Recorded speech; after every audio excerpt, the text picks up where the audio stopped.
Every single person in these stories was completely alone. Their doors were locked, their houses were quiet, and none of them realized someone had already been inside for a while.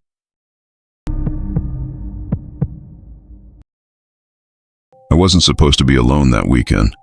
My parents had gone to visit my aunt in another state, and I had begged to stay home.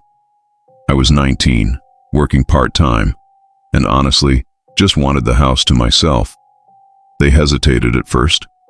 We don't live in the middle of nowhere or anything, just a quiet suburban neighborhood in Ohio, but my mom has always been paranoid about break-ins. Before they left, my dad walked me through the security system for the 100th time. "The motion sensor only covers the downstairs hallway," he said. "If it goes off and you're upstairs, don't come down. Call me first." I remember laughing. "Dad, this isn't a horror movie." He didn't laugh back. That first night alone felt great. I ordered pizza, watched YouTube on the living room TV, and stayed up until almost 2 a.m. The house felt different without my parents. Quieter, almost hollow, but not scary. Not yet. Around 2:17 a.m., I shut everything off and headed upstairs, as Guy. I passed the alarm panel near the front door. I armed the system. A small red light blinked to confirm it was active. Upstairs, I locked my bedroom door. Not because I was scared, just habit. I was half asleep when I heard it, a single short beep. I opened my eyes, silence. Then another beep, my stomach tightened. That sound only happens when a sensor detects movement. I sat up in bed, staring at my door. The beeping stopped after 3 short tones, which meant the system detected motion, and then stopped detecting it. I grabbed my phone. 43 a.m. I told myself it was a glitch. Maybe the AC kicked on, maybe a curtain moved. Still, I opened the security app. It showed motion detected, hallway 242 a.m. No other alerts. I stared at it for a long time. The hallway the sensor covered was downstairs, between the kitchen and living room. A straight, narrow path. There shouldn't have been anything moving down there. I considered going down to check. Instead, I called my dad. He answered on the 3rd ring, groggy. "What's wrong?" The motion sensor went off. Silence. "Did you go downstairs?" "No." "Are you sure you armed it?" "Yes." Another pause. "Stay in your room," he said. "I'll check the cameras." We had 2 outdoor cameras, but none inside. After about 30 seconds, he said, "Nothing outside. No cars. No one at the door." That didn't make me feel better. "Probably a glitch," he said. "If it goes off again, call the police." That word made my throat dry. Police. We hung up. I didn't sleep after that. Nothing else happened the rest of the night. The next morning felt normal again. Sunlight makes everything feel stupid. Dramatic. I even laughed at myself while making coffee. But when I walked past the hallway, one of the kitchen chairs was slightly out of place, just a few inches. Enough that I noticed. I froze. I hadn't used the kitchen after arming the system, and my parents are obsessive about pushing chairs in. I checked the back door. Locked. Windows. Locked. No. Signs of forced entry. I told myself maybe I moved it earlier and forgot. That explanation felt thin. That night, I decided to test something. I left all the downstairs lights off, armed the system again at 1:30 a.m., then I stayed awake in my room with my phone recording audio. At 2:11 a.m., beep. My heart dropped instantly this time. 3 short beeps, motion detected. Didn't move, didn't breathe. I opened the app again. Motion detected, hallway. 2:10 a.m., same exact area. I listened. The house was silent. Too silent. Then, a faint sound, like fabric brushing against a wall. It came from downstairs. I felt cold all over. Slowly, I got out of bed and locked my door again, even though it was already locked. I pushed my dresser slightly in front of it. I called 911, whispered, "I think someone is in my house." They told me officers were on the way. The next 3 minutes felt longer than my entire life. Then I heard something that still makes my skin crawl. Footsteps, not loud, not running. Slow, measured. On the stairs, I stared at my door. The knob didn't turn, but the footsteps stopped right outside. I could see the faintest shadow shift under the crack of the door. Someone was standing there, listening, I covered my mouth so I wouldn't make a sound. After maybe 10 seconds, the footsteps went back, down, slow again, like they weren't in a hurry, like they knew I couldn't do anything. 2 minutes later, I saw red and blue lights flash through my window. The front door slammed open, officers shouting. I waited until one of them knocked on my bedroom door and identified himself before moving the dresser. They searched the entire house. They found nothing. No broken windows, no forced entry, nothing stolen. I almost felt embarrassed. Until one officer asked me something. Does anyone else have a key? No. Garage code? I froze. We have a keypad on the garage, and my parents never changed the default code after moving in. The officer checked the garage. The side door that leads into the house from the garage was unlocked. We never used that door, ever. And I definitely didn't unlock it. That's when they found something else. Behind the furnace in the basement, a blanket, a half-empty water bottle, and a backpack. Someone had been staying down there. For how long? We never found out. There were no fingerprints, no cameras inside, nothing missing. Whoever it was knew the layout, knew when to move, and knew exactly where the motion sensor ended, because the sensor only covered the hallway, not the basement, which meant when it went off at 2:10 a.m., they weren't in the basement, they were already upstairs, outside my door. After the police left, the house didn't feel like mine anymore. They took the blanket, the bottle, and the backpack as evidence. One of the officers told me it was probably a transient, someone looking for a temporary place to sleep. He said it like that was supposed to make me feel better. It didn't, because a transient wouldn't stand outside my bedroom door. A transient wouldn't move slowly on the stairs, and a transient wouldn't know exactly where the motion sensor stopped detecting movement. My dad drove home the next morning. He didn't yell or say, "I told you so."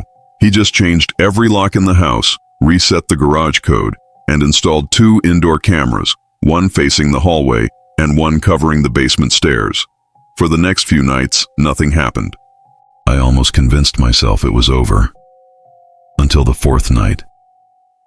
My parents were back, sleeping in their room across the hall from mine. I felt safer knowing they were there. At 2:18 a.m., the alarm beeped again. I was already awake. The sound felt different now. Sharper, more intentional. My phone lit up with the notification. Motion detected, hallway, 2:18 a.m. I immediately checked the indoor camera feed. The hallway looked normal, dark, empty. Then something shifted. The camera slightly adjusted focus. And for less than a second, a shadow crossed the far end of the hallway, too tall to be my mom, too broad to be my dad. It moved quickly, almost gliding out of frame. I stopped breathing. I could hear my dad snoring faintly through the wall. So whoever that was not supposed to be there. I called out quietly, "Dad?" No response. Then I heard something downstairs, a soft metallic click, like the garage door being tested. Not opened, tested. I ran into my parents' room. "Dad, it's happening again." He was awake instantly. I showed him the camera footage. He watched the shadow cross the screen 3 times. His face changed. He grabbed the baseball bat he keeps in the closet, told my mom to call 911. We didn't go downstairs. We stayed at the top of the stairs, listening. The house was silent. Then, a faint creak. From the kitchen. The officers arrived within minutes again. This time they searched more thoroughly. Garage, attic, crawl space. Nothing. No one. No forced entry. But one officer noticed something strange. The basement camera wire had been cut, cleanly. Not ripped, cut, which meant someone had been down there after we installed it, after we changed the locks. That's when my dad checked something we should have checked earlier. The attic access panel in the hallway ceiling. It was slightly misaligned, barely noticeable. He pushed it up, and a thin layer of insulation fell down like dust. The officer shined a flashlight up there and froze. "There's fresh disturbance," he said. "Footprints, compressed insulation. Someone had been up there, watching."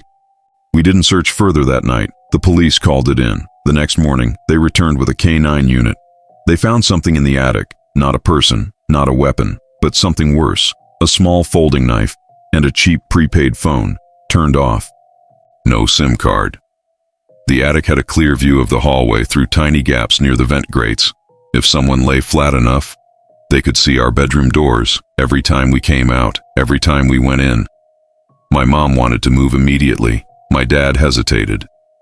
The police said whoever it was likely got scared off once we installed cameras, but I wasn't convinced, because 2 nights later, at exactly 2:17 a.m., the motion sensor went off again. Except this time, the system was disarmed, which meant it wasn't the alarm. It was something else. A notification from the hallway camera, motion detected. I opened the feed. The hallway was empty, but my bedroom door was slightly open. I never sleep with it open. Ever. I slowly turned my head toward my door. It was closed. Completely closed. I looked back at the camera feed, still slightly open. Then I realized something that made my stomach drop. The camera feed wasn't live. It was playback. From 2 nights ago, at 2:17 a.m., someone had hacked into the system and was replaying old footage to make us think everything was normal. I ran into the hallway. My parents were asleep. I checked their door. Closed. I looked at the attic panel. It was shut, but I noticed something new, a faint scuff mark near the top of the hallway wall, like something heavy had been dragged across it. I didn't sleep at all that night. The next morning, my dad contacted the security company. They confirmed something terrifying. There had been multiple remote login attempts to our system over the past week, one of them successful, from inside our own Wi-Fi network, which meant whoever it was close enough to connect and knew the password. That's when my dad remembered something. He had written the Wi-Fi password on a sticky note and kept it inside the garage, near his tool bench, the same garage where the side door had been unlocked. The same garage connected to the house, the same garage that doesn't trigger the hallway sensor. We moved out 2 weeks later. The house was sold 3 months after that. The new owners installed a completely different security system. 6 months. Later, I got a message request on Instagram from an account with no profile picture. The message said, "You shouldn't have called the police." No other text, no name, no posts. The account was deleted within hours. The police traced the IP. It came from a public Wi-Fi hotspot in a neighboring town. They never found anyone. No arrests. No suspects. Nothing. But here's the part I've never told anyone except my parents. The last night before we moved, I woke up at 2:17 a.m. No alarm, no notification, just instinct. And for a split second, I thought I heard breathing. Not from the hallway. Not from downstairs, from inside my room. I turned on the light immediately. Nothing there. Closet empty, under the bed empty, window locked. But my phone was on my desk, screen facing up, with the security app open and the camera feed paused. On my bedroom. Door slightly open from the inside.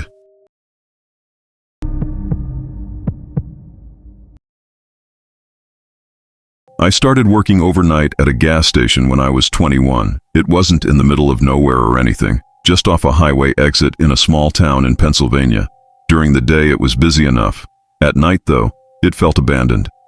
My shift was 11 p.m. to 7 a.m. From about 2:30 to 4:30, it was completely dead. The first few weeks were fine, boring, mostly. I'd scroll on my phone, restock shelves, mop the floor. The security cameras covered the store, the pumps, and the parking lot. There was also a convex mirror in the corner near the bathroom hallway so you could see if anyone was coming.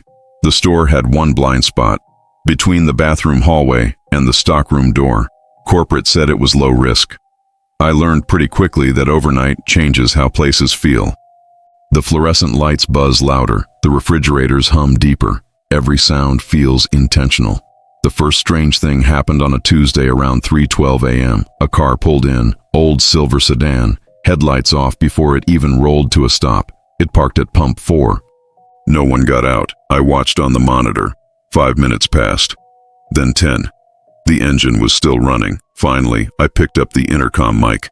"Pump 4, are you paying inside?" No response. The car sat there another 2 minutes, then slowly reversed and left. No one ever stepped out. I checked the cameras afterward. Couldn't see the driver's face clearly, just a silhouette. I shrugged it off. Weird people exist. 2 nights later, same time. 10 a.m., same silver sedan, same pump. This time, the engine was off. But again, no one got out. I didn't use the intercom, I just watched. After about 3 minutes, the driver's side door opened slightly. Not all the way, just cracked, like someone was looking through it. Then it closed. The car stayed another full minute and drove away. That's when I started feeling uneasy. The third time it happened, I called my manager. He laughed. Probably someone scoping prices. At 3 a.m., with headlights off, he told me not to worry unless someone came inside, so I tried not to. But the next shift, something changed. 9 a.m. No car in the lot. I actually felt relieved. Then I heard the bell on the front door. It makes a soft electronic ding when someone enters. I looked up. No one there. The door was closed. I walked around the counter. Looked outside. Empty parking lot. No cars. No headlights on the highway. I told myself maybe the wind moved it. But the doors were heavy and automatic. They don't open unless someone triggers the sensor. I checked the cameras, and that's when I noticed something that made my chest tighten. At 3:08 a.m., the silver sedan had pulled in, parked at pump 4, sat there for 2 minutes, then drove off. I never saw it. I was staring at my phone the whole time. I rewound the footage 3 times. There it was, clear as day. But I didn't hear it. Didn't see headlights, didn't see it leave, like I had just missed it. The next night, I stayed alert. No phone, just watching. 11 a.m. The silver sedan pulled in again. This time it parked closer, near the front door. I could see the driver through the glass. But his face was too dark. He was just sitting there, staring at the store, at me. I felt it, even though I couldn't see his eyes. He didn't move for almost 5 minutes. Then the engine turned off.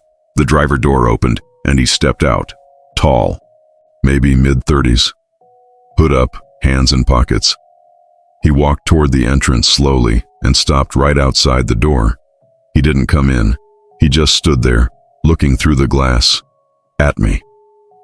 I forced myself to stay behind the counter. The policy was clear. Do not engage unless they enter. We made eye contact, or at least I think we did. His face was mostly shadow. After about 30 seconds, he smiled, just slightly, then turned, got back in his car, and left. I locked the door immediately after. We're not supposed to lock it during operating hours. I didn't care. The next shift, I asked my coworker if she'd seen the silver sedan. She nodded slowly. Yeah, comes around sometimes. You've talked to him? She shook her head. He never comes inside when I'm working. That stuck with me. When I'm working, not us, me. The following Friday, it was storming hard. Heavy rain, thunder. The lot was empty all night. I almost convinced myself he was done. Then at 3:13 a.m., the power flickered. Lights dimmed for half a second, came back on. And the doorbell dinged. I looked up. He was inside. I didn't see him enter. He was just there, standing near the drinks cooler, water dripping from his hoodie. I felt my throat tighten. Evening, I said, trying to sound normal. He didn't respond.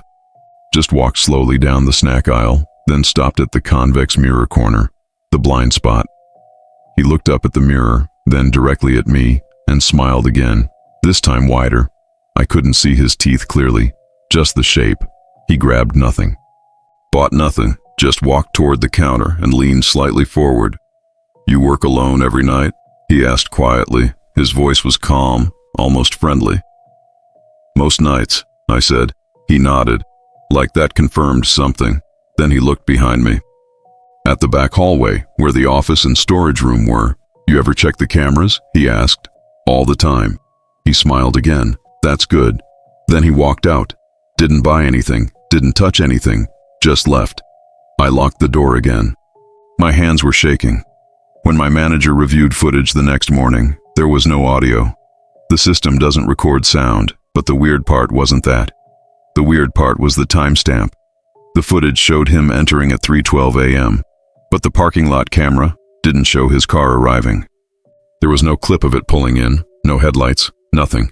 It just appeared in frame, parked, like it had always been there.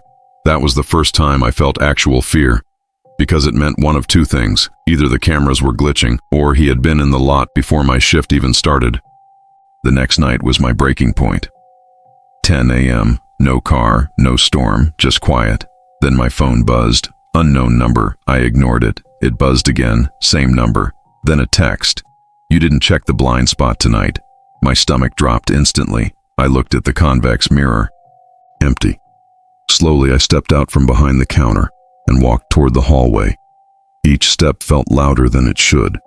I turned the corner into the blind spot and froze. The stockroom door was slightly open. We keep it closed. Always. The lights inside were off. I don't know what made me do it, but I pushed it open and turned on the light. Nothing inside. Shelves, boxes, mop bucket, normal. Then my phone buzzed again. Another text. "Behind you." I spun around. No one there. But when I looked back into the store, the front door was wide open.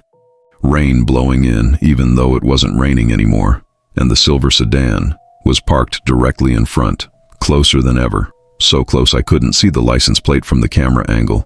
I don't remember dialing 911, I just remember hiding in the office. Locking the door, listening. Footsteps inside the store. Slow, calm, not rushing, like he knew I couldn't leave. Then silence. 5 full minutes of silence. When the police arrived, the car was gone. The door was closed, nothing stolen, no forced entry. But they did find something. In the stockroom, behind one of the lower shelves, a folded piece of paper with my full name on it and my schedule, printed from our company website. I quit the next day. 2 weeks later, I heard from my old coworker. The silver sedan had come back, but not at 3 a.m., at 6:45 a.m., right before shift change. He walked inside, asked where I was. She told him I didn't work there anymore. He stood still for a few seconds, then said, "That's okay. I know where she lives." They never caught him. I moved 3 months later, changed my number, deleted social media. But sometimes around 3:10 a.m., if I wake up suddenly, I swear I can see headlights through my blinds. Parked across the street, engine off, waiting.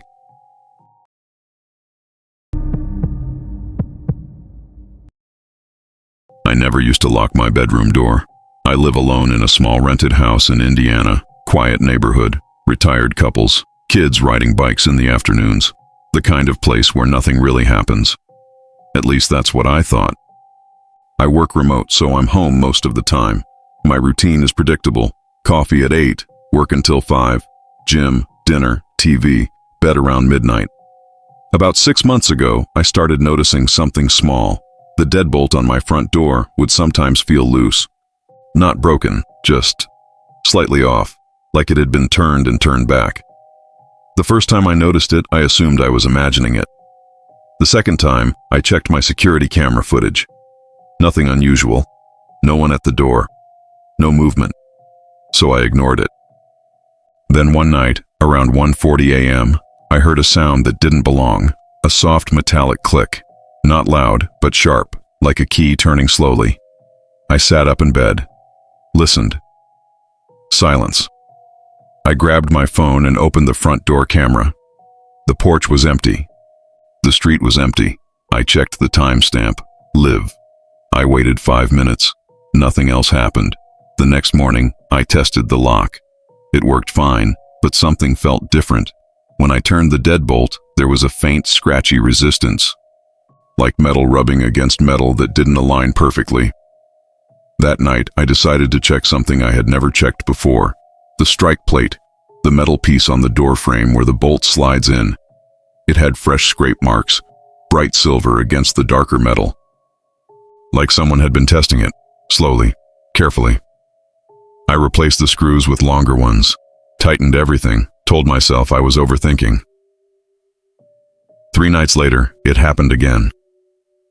42 a.m., metallic click, this time louder. I didn't check the camera immediately. Instead, I walked quietly into the hallway. I don't know why. Curiosity, maybe.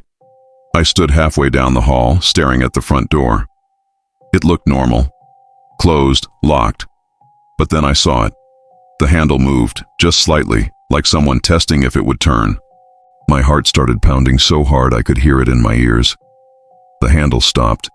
Then the deadbolt twisted halfway, not fully, just enough that I could see it shift. Someone was trying to unlock it. From the outside. I froze. Didn't breathe. Didn't move. After about 10 seconds, it twisted back, and everything went still. I didn't call the police that night. I don't know why. Maybe I didn't want to sound crazy. The next day, I installed a second lock, one of those sliding metal bar locks at the top of the door. You can't unlock it from outside. That made me feel better, for about a week.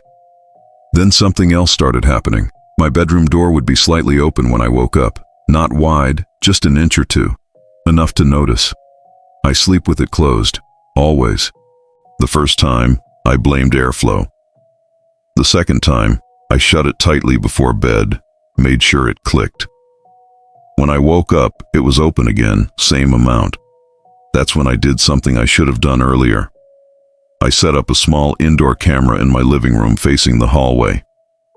Not because I thought someone was inside, but because I wanted proof I wasn't losing my mind. The first 2 nights, nothing. Third night, 41 a.m. The front door handle moved again, on camera. Slowly. Testing. The deadbolt twisted. Stopped. Twisted back. Then, the second lock. The sliding bar. It didn't move, but I saw something that made my stomach drop. The door itself shifted slightly inward, like pressure was being applied. Someone knew there was another lock. They were testing the strength. After about 15 seconds, the pressure stopped. Footsteps retreated. I couldn't see the person. The porch camera had glitched at that exact moment. Static. For 12 seconds. Then back to normal. No one visible. I called the police this time. They searched the area. Found nothing. One officer told me something unsettling. There are people who practice locks, he said. Practice? They test doors at night. Figure out which houses are easy. He recommended motion lights, so I installed 2. Bright LED floodlights on either side of the porch. The next attempt didn't happen for almost 2 weeks. I almost thought it was over. Then one night I woke up not to a click, but to silence. A different kind of silence. The kind where something feels wrong before you know why. I looked at my clock. 43 a.m., right on schedule. I opened the camera app. The living room feed was black. Not dark, black, disconnected. My chest tightened. I switched to the porch camera. Also black, no signal. I got out of bed slowly. My bedroom door was closed. I opened it. The hallway was darker than usual. Then I saw it. The faintest line of light. At the bottom of the front door, like it wasn't fully sealed. I stepped closer. And that's when I noticed something impossible. The sliding bar lock at the top was unlocked. Hanging down, I hadn't touched it. My hands started shaking. I walked closer to the door. The deadbolt was still in place, but the handle was turned all the way down. I didn't hear it happen, which meant one thing. It didn't happen while I was asleep. It happened while I was awake, while I was in bed, listening, and didn't hear a thing. Then, 3 slow knocks, not loud, not aggressive, just calm, measured. I didn't move, didn't speak. Another 3 knocks, then a voice, quiet, almost conversational. You added a second lock. I felt cold all over. The voice wasn't loud, it wasn't angry. It sounded patient, like someone discussing a minor inconvenience. I grabbed my phone and dialed 911 without taking my eyes off the door. The operator whispered instructions. Stay quiet. Stay away from the door. Officers on the way. The voice spoke again. You forgot something. I didn't respond. You forgot the back door. My stomach dropped. The back door. I had focused so much on the front. I never reinforced the back. I ran toward the kitchen and froze halfway. The back door was open, not wide, just slightly, moving gently from the night air. I don't remember the next few seconds clearly. I just remember slamming it shut, locking it, then hearing footsteps inside. Not outside, inside, in my living room. Slow, unhurried, I backed into the kitchen, grabbed the largest knife I could find. The footsteps stopped, then the front door opened. Not forced, unlocked. The person inside didn't run, didn't rush. They walked. Calmly, across my living room, I could hear fabric shifting, shoes against hardwood. Then, the police sirens, close, very close. The footsteps paused, then quickened, toward the back. By the time officers entered, the house was empty, no broken locks. No forced entry, no fingerprints, but they found something. On my coffee table, a small screwdriver, thin, perfect size for removing the screws on a sliding bar lock, and on the front door frame, the screws I had replaced earlier were halfway unscrewed. He hadn't been picking the lock. He'd been loosening the frame, little by little, over weeks, testing, adjusting, until the bolt would slip. The porch camera never glitched. He had been cutting the power from outside. The breaker box was on the side of the house. Unlocked. I moved out a month later. The landlord said no previous tenants reported issues, but when I drove by a few weeks after moving, the house was dark, for rent sign in the yard, and the front door had 2 locks now, and bars on the windows.